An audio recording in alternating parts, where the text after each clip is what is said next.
kawasan ekonomi khusus Gresik, PLTA Pinang, banyak sekali daftarnya. Kalau di Google sebenarnya bakal ketemu langsung semuanya.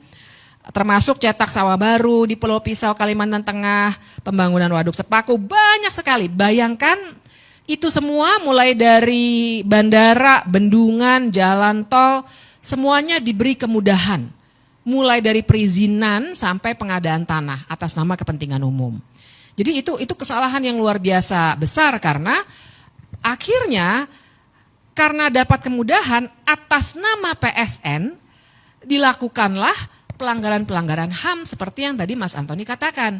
Jadi atas nama PSN, kalau lihat kasus di Pulau Rempang, itu misalnya diusirlah masyarakat adat yang sebenarnya sudah tinggal di situ sejak nenek moyang mereka, bahkan sejak Republik Indonesia belum menjadi Republik Indonesia, diambil tanahnya atas nama PSN dan kemudian kalau mereka menolak dan akhirnya terjadi konfrontasi dengan aparat keamanan, akhirnya digunakanlah gas air mata secara berlebih-lebihan. Kalau waktu itu ibu bapak ingat, sampai anak-anak kecil di sekolah-sekolahan itu sakit matanya, pingsan dan lain sebagainya.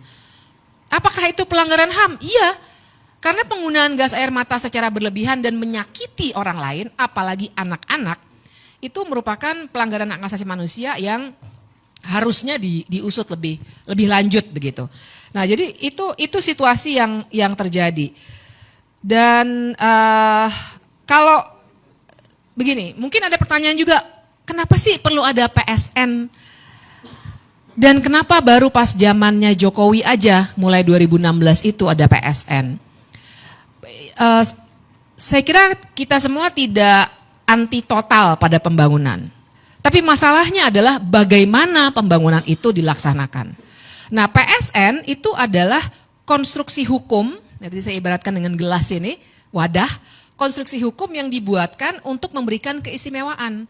Nah, masalahnya adalah siapa yang bisa masuk ke dalam wadah ini, itu tidak jelas prosedurnya.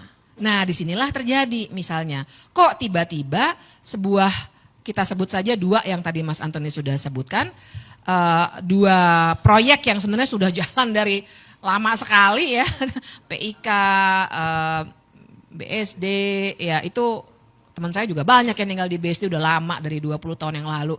Tapi kenapa baru masuk sekarang? Karena proses kapan suatu proyek itu masuk atau keluar, nggak ada yang keluar sih sejauh ini ya. Semuanya masuk aja, orang dikasih kemudahan, siapa yang nggak mau.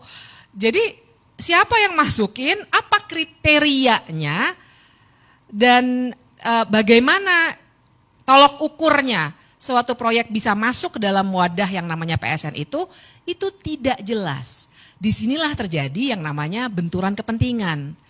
Jadi di sini kita bisa bicarakan tuh kalau kata orang-orang anti korupsi ini yang namanya state capture corruption. Sering juga kita pakai istilah ada conflict of interest.